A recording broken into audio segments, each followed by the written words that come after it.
Surely tomorrow I'll have to work and put all the videos up. Missing those. Okay.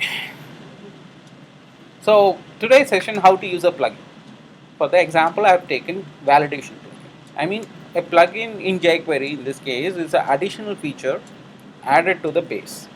So an additional feature in this case, I am trying to work on the validation plugin. There are plugin repository available. You may just click on that. There are plenty of plugins on the various categories. I'm trying to use a validation plugin. There are plenty of validation plugins. Huge. Lot of things.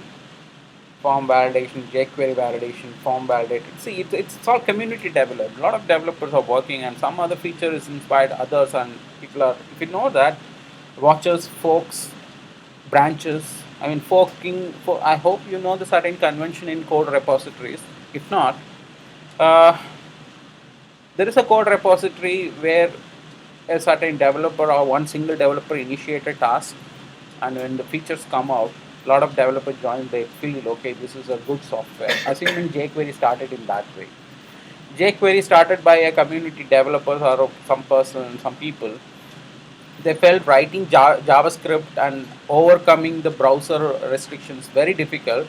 They wrote a simple JS file and entered all the browser related configuration in a single file and made a lot of small functions instead of longer lines of function which has to be used in JavaScript.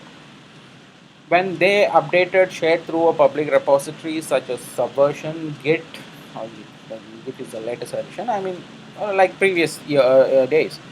And other developer gets inspired and they also want to contribute. And how the contribution happens in a community development, not in an application, in a single application where multiple developers have to work on it. They separate their tasks, they create their own branches, and from there they validate, test it, and further things goes ahead in that way.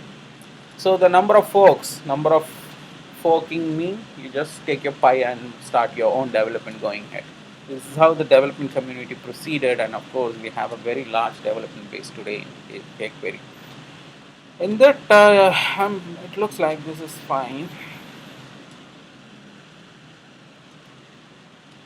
This is quite popular, and this guy is part of a jQuery development initial stage itself. He's quite popular. This particular plugin is quite, or maybe widely used, and it even maintained its own website.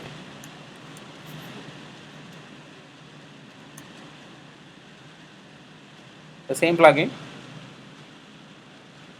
It has its own website, and of course, they have maintaining a various documentation separately being given. If you notice, the same developer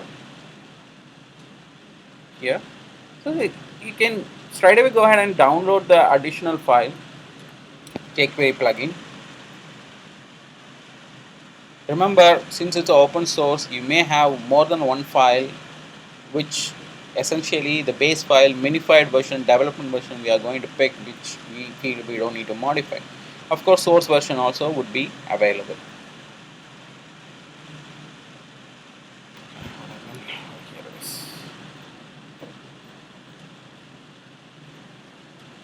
So I just downloaded.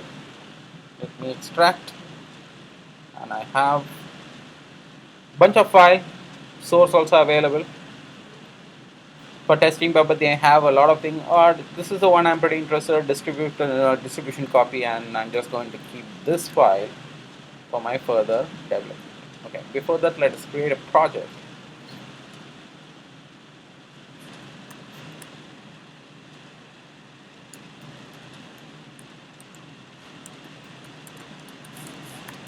Name will do.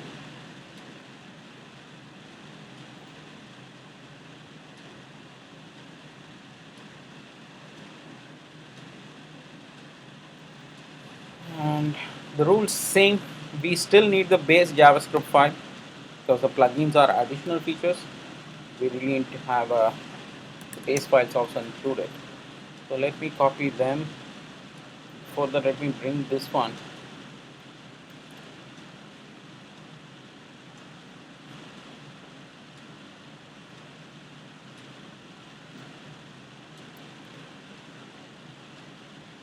My should be my previous project should be containing that.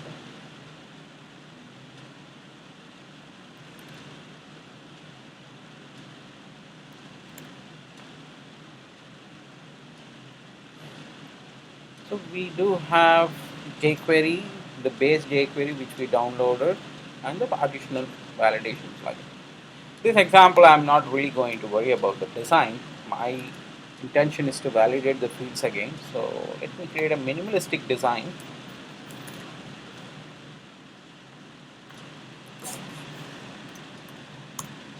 Form, which is something we are going to validate against. Mean a form is a wrapper for set of input fields, so that the entire form as a single document I can either submit it to a server or use it for further development purpose or further handling the data between the pages as far as jQuery mobile in that case.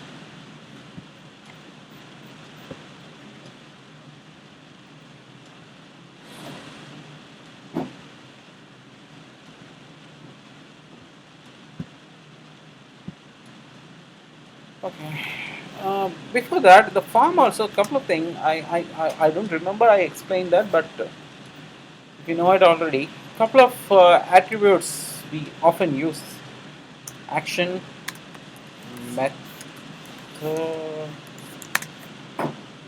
These are all the two we quite often use. Action is the destination where you try to send the data. Uh, I don't have a server instance, but typically this is the URL where the data is going to be captured and processed further. Method, typically two popular method: get or post. I prefer in uppercase in that case.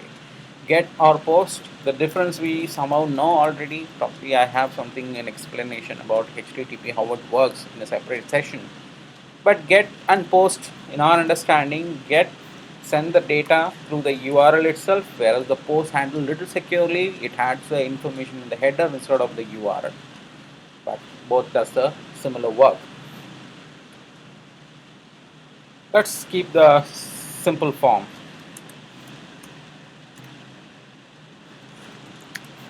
We really need a label for our testing. Okay, let's see.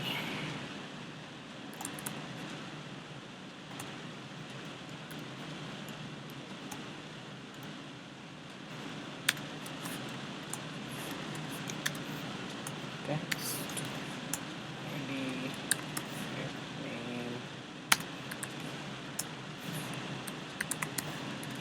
Usually when server-side instance or when the data is transported to a server, the name field is becoming quite mandatory because this is how the attributes are taking the values.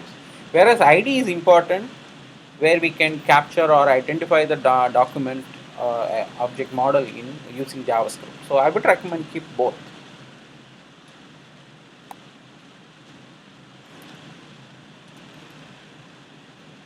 Name.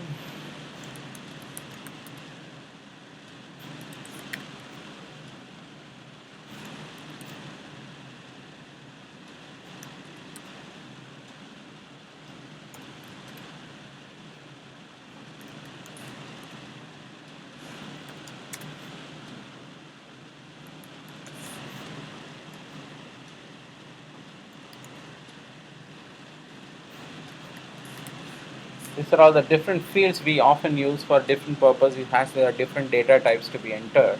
So I'm just creating a simple form with all different types.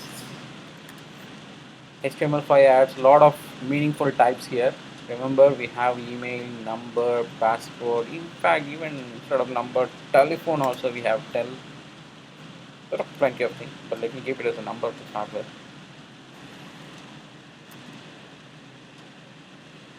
I really don't want to take reserved names.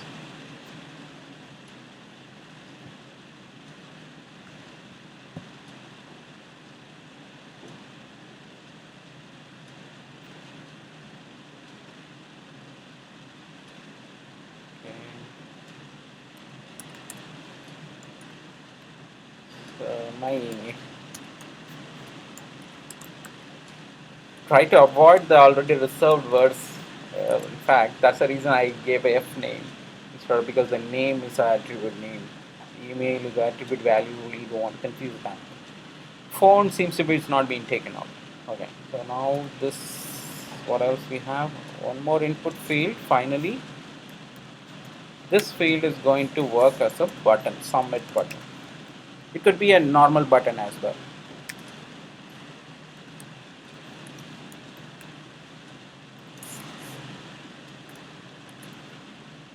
A standard form with various fields. Each field has different distinction of their type, because everything, one is a text type, another one is password. Password and text doesn't make difference, but still it's a different one. And a phone, which is going to be a number field, and the email, which is going to take an email address. And finally we have the submit button. I'll just separate, usually keep a empty label to separate these things. Okay, let's give an ID for a form also, because jQuery plugin, being a JavaScript, would require an ID for a form to track whether it is submitted or not. The submission should go successful only when the fields are validated and everything gets a go. Okay, fine, every field is validated, everything is having the right credential entered. Then it will allow it. So the form submission typically handled by JavaScript. So I would recommend keep a form ID. It's a typical form, but let us include the jQuery stuff first, and we'll see the preview.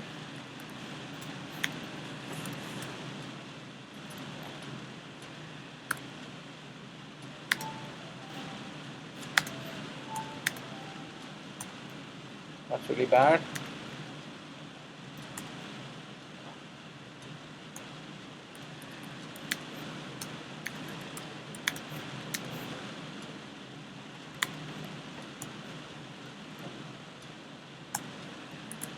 Okay. I'm talking about the modern way of doing the validation. I really don't know what you did before, because those kind of a validation, even against using the what they call regular expression, seems to be very outdated as of now. I've seen not modern developers not preferring to use it. Let's see.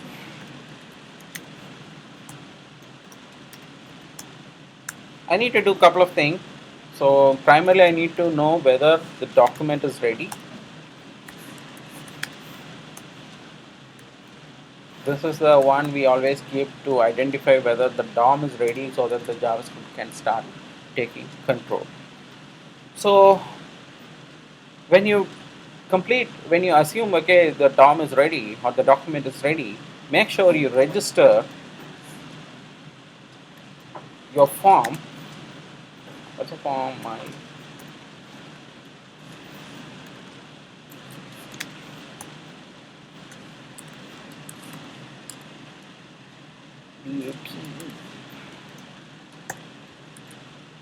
First thing, it's not actually forcing you to validate, it is just registering, okay, this form should be validated before it is getting submitted. That's all the inference. It's not something as you think, okay, immediately validate. No. It is actually registering an event with the jQuery, what we call validate plugin. Okay, so and so form DOM exists. It has to be validated just before it is submitted. Okay, how it identifies the validation. Certain thing you need to really help.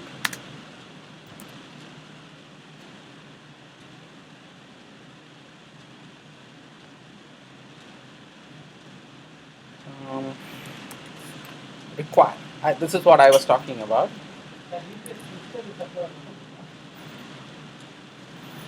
யூபிஎஸ்சியில் இங்கே ஏதோ spark ஆகுதுன்னு சொன்னாங்க, பாருங்க. Very plug point எதுவுமே வந்து socket வந்து connect பண்ணல, எல்லாம் வெளியே நிற்கிது.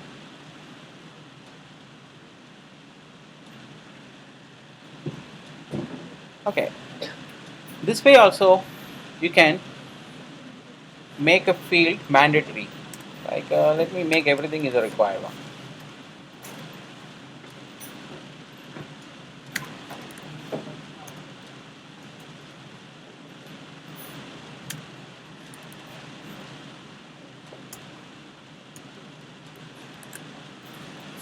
The easiest way of doing a validation telling the form, remember this is a kind of pseudo attribute. The value it doesn't take, attribute name alone comes. Like that read only, checked, those kind of attribute. When you say field required, jQuery mobile validation somehow try to identify this field is mandatory. It won't allow you to keep an empty values. Easiest validation could be done in this way. Let me run this example. Oh,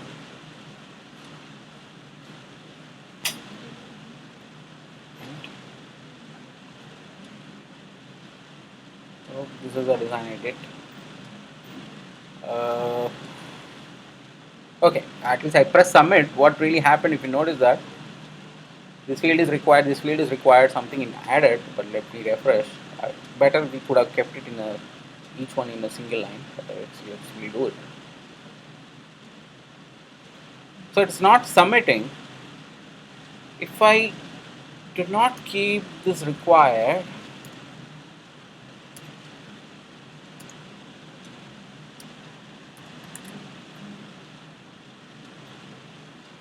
the form very well submitted if you see the URL changes.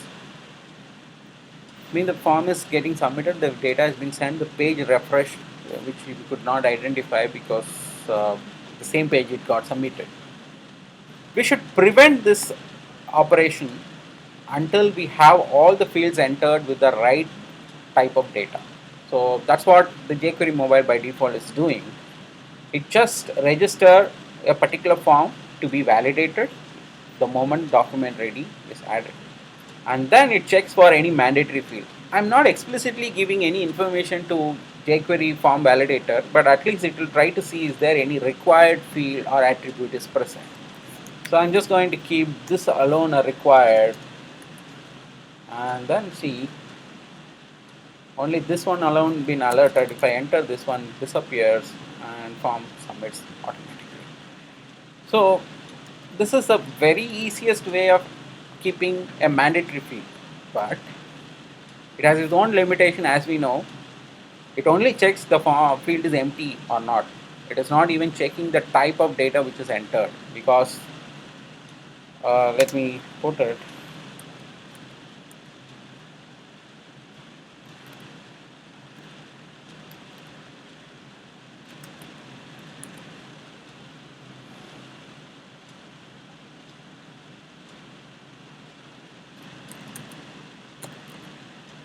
Phone is definitely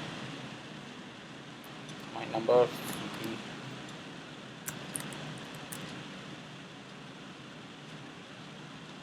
The phone, I would like to make 10 digit long. Minimum digits not allowed. I could not specify them. And email, it is validating for one reason, because the modern day browsers could read it and identify, but still it can be spoofed. Password, what if I have another field stating that the two fields should be matching each other? Because you might have seen a lot of example or a lot of sites, they will, while the registration, they will ask you to enter the password twice. So both the things should match us, then only they'll allow you to submit. How I can do such an extension? But I could only make sure the fields are not empty with this way.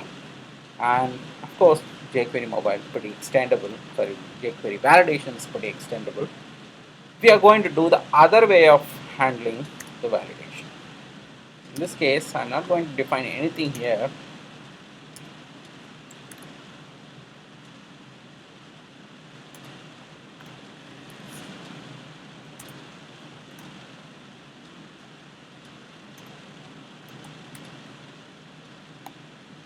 Just trying to see if I can by default bring everything in one single line.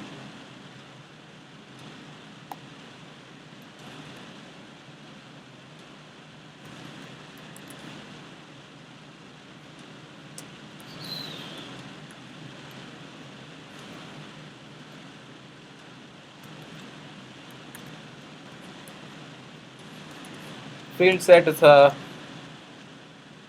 what they call semantic tag. It's can label and input, making it so one single group.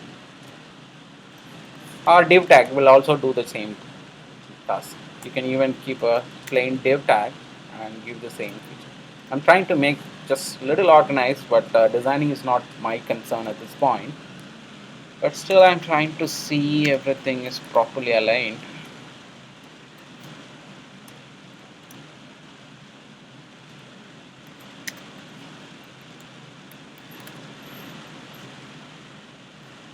Okay.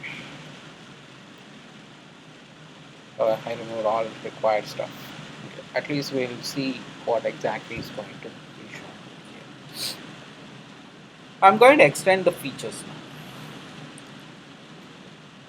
JQueryMobile can take an argument. JQuery validation can take an argument, preferably a JavaScript object.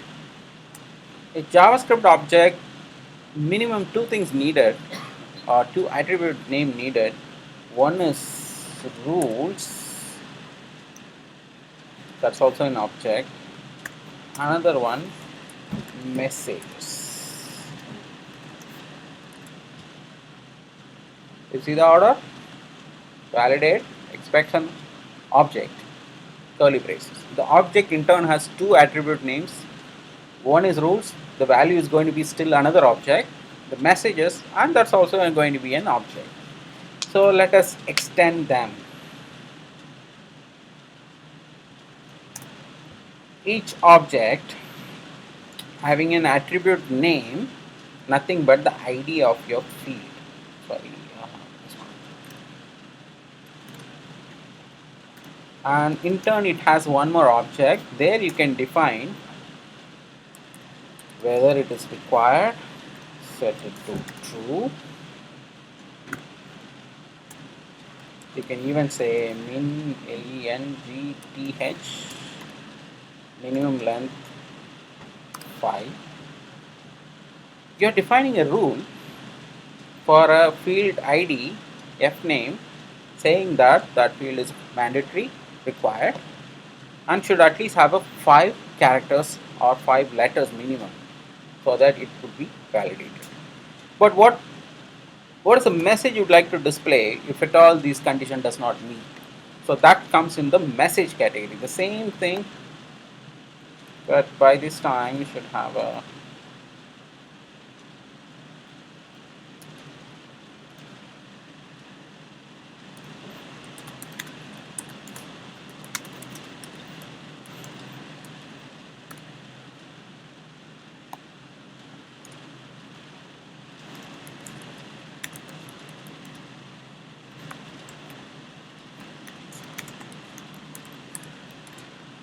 that's it.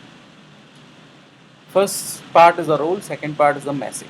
So when you say the f name field is a mandatory field and you are even expecting 5 letters minimum, and you are telling this one. You have to test it, otherwise we'll end up doing a lot of things. Field cannot be empty because I kept an empty field. I'm entering some letters, but it is saying no, it's not done yet. You need to enter minimum 5 letters, then disappears.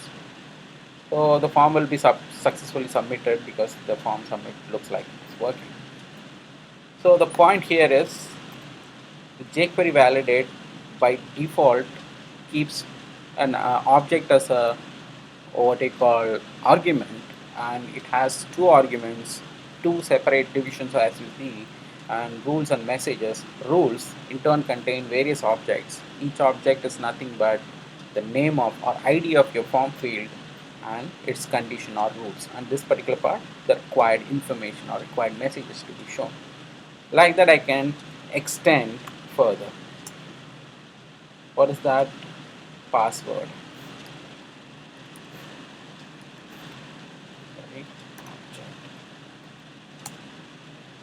Hope you know the fields could be separated by comma. The object could be separated by comma, which we were quite often doing. Okay, this is also a mandatory. Okay, we'll make a similar rule.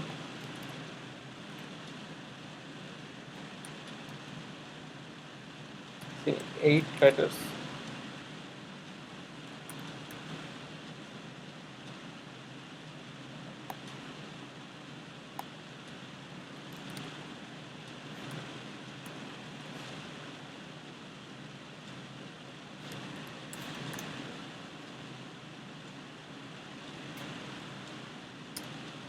Okay,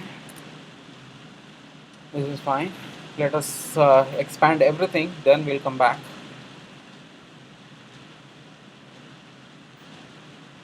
Uh, Number, email, okay. So I'm just going to extend them. Then finally the field name is phone.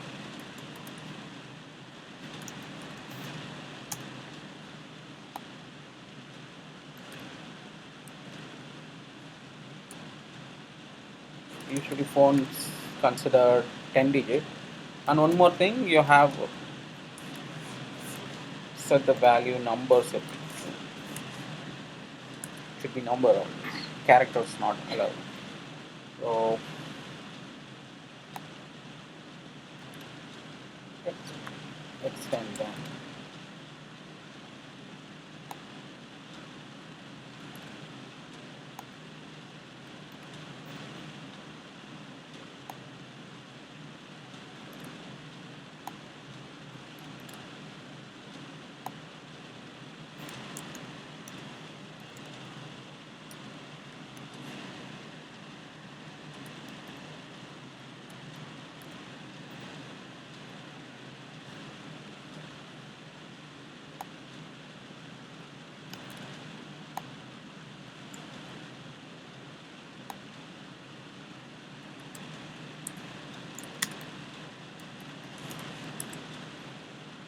Okay, phone field, and we have what's the field name? My.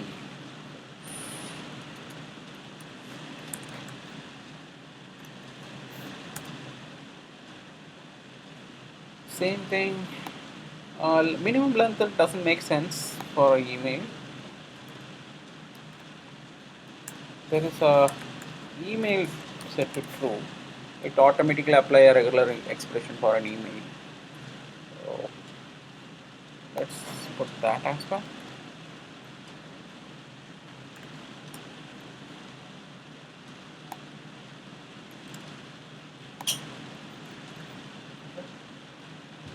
Huh.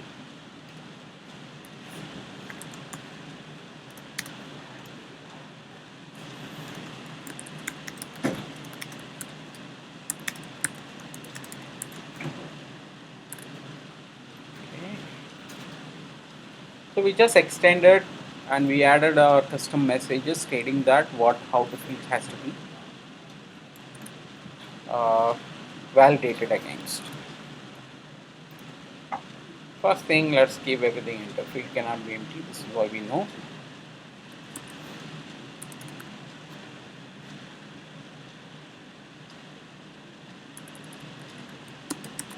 Okay. It is not allowing me non-character, but in the phone is possible.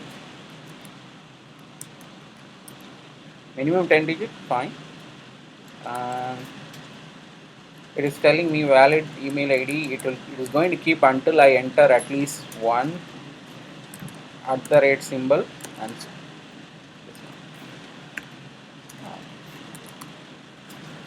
so a valid email address should be entered, and then the form could be submitted against. So a pretty easiest out of the box solution to validate the fields against and keep the form until not submitted, sorry, until valid characters entered, the form could not be submitted. So we can expand its features, maybe password, that also I'll enter. I'll keep another password field, ask the user to re-enter the same password.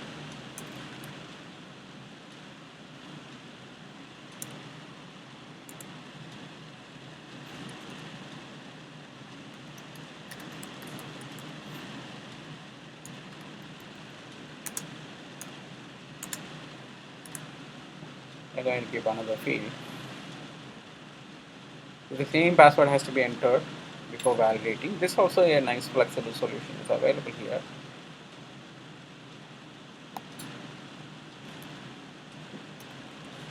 I hope the ID I gave is PW2.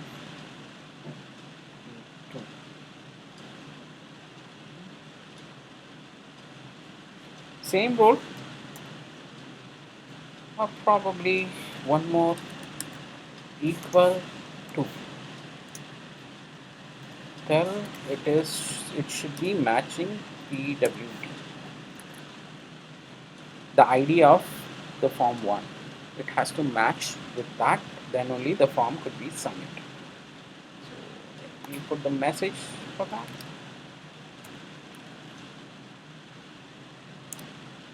and define a message for that as well.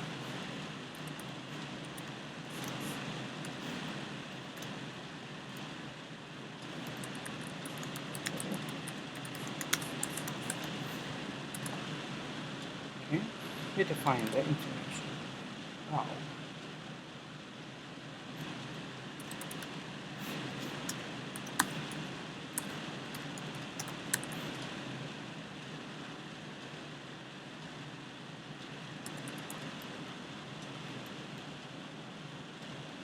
we don't know what I need to do.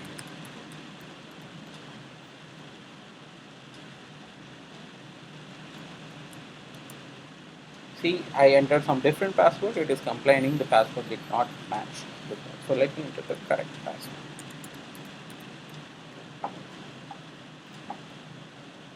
Let me enter one character. And the phone number 10 digit and some that's it. You have your basic validation done. You could easily submit your form. It's pretty straightforward, and of course the complete documentation is available, and somebody, even these guys are running a smaller video for that. But excess, I mean, these are all the field information, yes, or everything is documented properly and you can test it against on how things work. But my part, I mean, going ahead in the rest of the session, I'm going to conclude with this itself, because I'm going to cover some other topic which is not documented. Because form submission, I'm pretty damn sure you will do it, this one. But when I try to integrate that into my previous solution, jQuery Mobile, I remember I didn't add any form element over there. I don't have a form element. So how do I integrate the jQuery validation for a non-form environments? That I'm going to work on. And if you notice, this particular solution requires this form document or wrapper. So without that, it seems to be not taking it. So we have to do how I can implement such a solution. And if you notice, it is working based on the document ready function. But whereas in jQuery Mobile, the document ready function is slightly questionable because the page is dynamically loaded, whereas the registration form comes into second or third pages. So how do I identify whether the form is ready or not? How do I validate against it? Those are all programmatic issues where maybe a trivial scenarios could be where you may encounter. There you would need to apply the solution. That area I'm going to work on. And also the rules sometime dynamically modified. That the scenario also will arrive. Certain times, for example, you are keeping the same form which you are displaying whenever required. Form the when certain selection a drop down based on that a form appears, assuming certain drop down values where the form entering the city name may not be mandatory, but certain values the city name would be mandatory. So a dynamic requirement where you would need to define the rules where the validation has to be happened programmatic. That kind of a trivial areas I'm going to cover, and in order to make you okay how you can implement the jQuery validation more effectively. And of course, without this your application never completes, because this is the highest area, this is the highest security area where you need to work. Then only the application what you are developing, even though our focus is on the mobility side, the form validation is a pretty important concept. Otherwise the wrong or maybe error prone data may be entered in your database, collapsing your entire application. So at this point, get yourself comfortable with the basic rules what you have created, push the source code, get yourself practice on that, and try to create a different form, different strategies, and see how you could validate it against If you still have a time, I would recommend go ahead and try this in. I mean, integrate it in jQuery Mobile. There we have a registration form, and try to see how you can deploy the solution. But I'm not going to demand you have to do it. You try. If not, of course, Saturday session I'm going to talk about that still. But I'm trying to limit my, you know, I really don't want to talk on the very sensitive topics or maybe very difficult topics, so that others should not feel bad because we have a very bad strength today. So I'll try to see what are all the easiest topics I could cover, so that others won't feel the burden. Okay, so I'll push the source codes.